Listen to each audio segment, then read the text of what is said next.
जी नमस्कार सभी साथियों को प्रणाम और जय शासमल।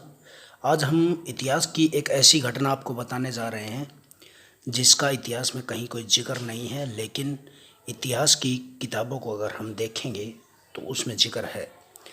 ये कहानी है 387 राजपूतों की, जिन्होंने 387 राजपूतों ने 5000 मुस्लिम आक्रमणकारियों को मौत के घाट उतारा था।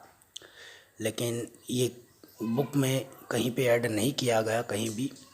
लेकिन हम जब मेलकॉम डीए ने जब सितंबर 1847 में एक सांसी डकैत को पकड़ा था अंग्रेज सरकार ने, मूलचंद सांसी था वो, हैदराबाद में एक स्टेटमेंट नोट की थी उन्होंने।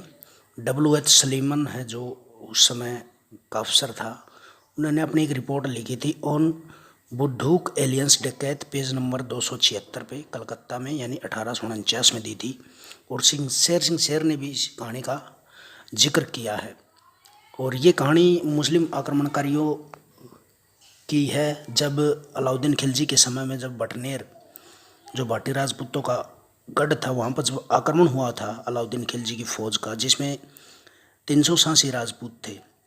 और इन 387 राजपूतों में से जब उनके बटनेर के किले पर आक्रमण करने के लिए सेना आ रही थी, तब वहाँ पर जो सांसी राजपूत थे 300, वो घबरा गए थे क्योंकि 5000 की सेना उनके किले के सामने आके खड़ी हो गई थी। तब उन्होंने ये प्लान बनाया कि हम युद्ध नहीं करेंगे और युद्ध को टाल देते हैं क्योंकि हम उनका मुकाबला नहीं कर सकते। परंतु तभी वहाँ से एक लाश को लेकर उनके सामने से किसी की अर्थी जा रही थी, ये इतिहास में दर्ज है।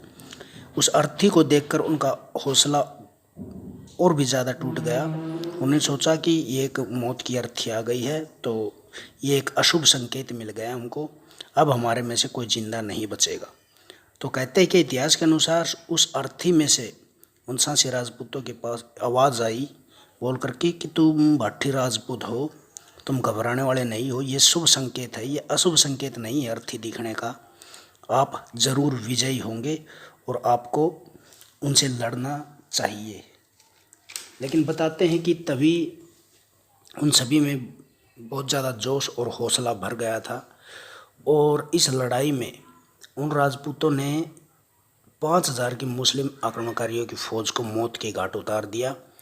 तब से उस समय से ही सांसी राजपूतों के अंदर ये धारणा और भी गहरी बन गई कि किसी भी कार्य पर जाते समय अगर रास्ते में कोई अर्थी मिल जाती है तो वो बहुत शुभ संकेत होता है।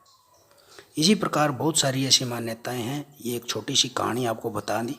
और दूसरा, जो ये सांसी राजपूतों की जो ये मंडली थी 300 की, उनका जो कमांडर थे, 2 कमांडर थे उनके, नागर सांसी और जामन सांसी। नागर सांसी इतिहास के अनुसार जो अपने हरियाणा के कुछ एरियो में नागर के बाद गड्डू, पाटी तोड़, उसके बाद बधाइया, राणू, ये वंश बने थे। उस वंश के ये ऊपर के सांसी थे नागर सांसी। और जामन माला थे एक, जो जामन माला है, जो वो माला के 23 लड़कों में से शाह था, जो उसकी 8वीं पीढ़ी में एक जामन माला हुए हैं। और उसी जामन माला के नीचे चल करके 3-4 पीढ़ी बाद और मनु राजमाला हुए थे, जिस मनु राजमाला से बीबो नाम की लड़की हुई थी, जिससे इस बीबो वंश की उत्पत्ति आगे बढ़ी थी। तो इसी प्रकार इन सांसी राजपूतों ने इतिहास में एक ऐसी घटना दर्ज की थी कि जिसको अंग्रेज राइटर ने अपनी हिस्ट्री की बुक में और अपनी सरकारी रिपोर्ट में इसके बारे में जिक्र किया था। तो ये सांसी राजपूतों के लिए एक इतिहास का एक और ऐसा अध्याय है जिसको प्रत्येक सांसी को ज़रूर जानना चाहिए।